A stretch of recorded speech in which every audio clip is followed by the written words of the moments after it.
Thousands of Indonesian migrant workers enter Malaysia illegally every year. Many make the dangerous journey across the rough waters of the South China Sea. They say they are willing to risk it all: arrests, deportation, even possibly death. CNA's Naval Ryder spoke to them about their experience and why they attempt the risky voyage again and again. This looks like a regular fishing vessel, but tiny wooden boats such as this are actually used to smuggle undocumented migrant workers to Malaysia from Indonesia. This is one of the sea routes frequently used by people smugglers to ferry migrant workers between Batam, Indonesia and Johor or Malacca in Malaysia. As you can see, the sea is already choppy, but the waves will get substantially bigger as we enter the Singapore Strait, let alone the open waters of the South China Sea.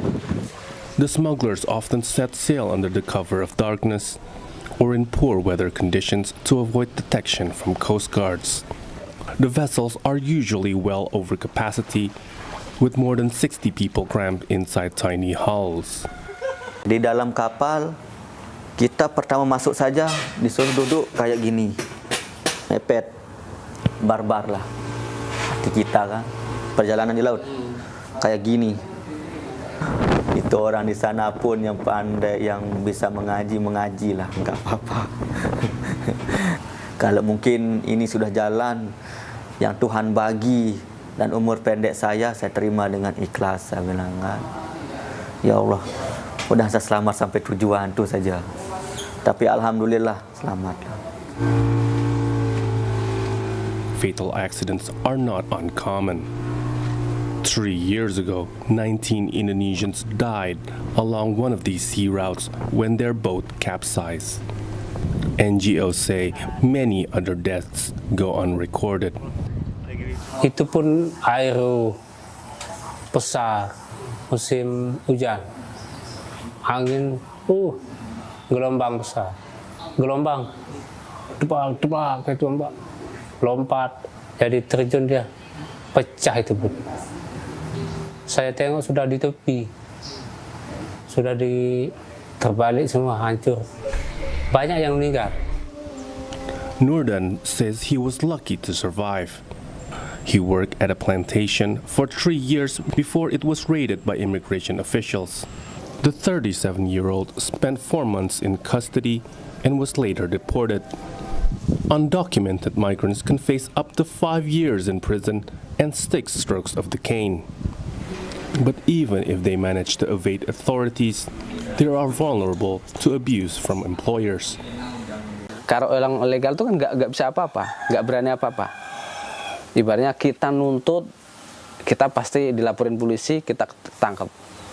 Ibaratnya contohnya jatah gaji, ibaratnya 100 ringgit, cuma dikasih 15 ringgit atau 25 ringgit, kita nggak bisa apa-apa, nggak bisa protes. Despite the risks, thousands of migrants make the treacherous voyage to Malaysia every year to seek better employment. They say wages can be 3 to 5 times what they earn at home. Siklus ini kadang-kadang yang sudah dikembalikan banyak juga nanti kembali lagi lewat jalur belakang. Ya, tanpa kontrol kita ibaratnya berangkat lagi ke Malaysia lagi, nanti di sana ketangkap lagi, deportasi lagi. Indonesian authorities have said stopping these boats is not an easy task, as they launch from the countless unmanned islets and thick mangrove forests across the nation's Rio Islands province. Some migrants and employers would also rather break the law, saying the legal route means too much red tape. Memudahkan si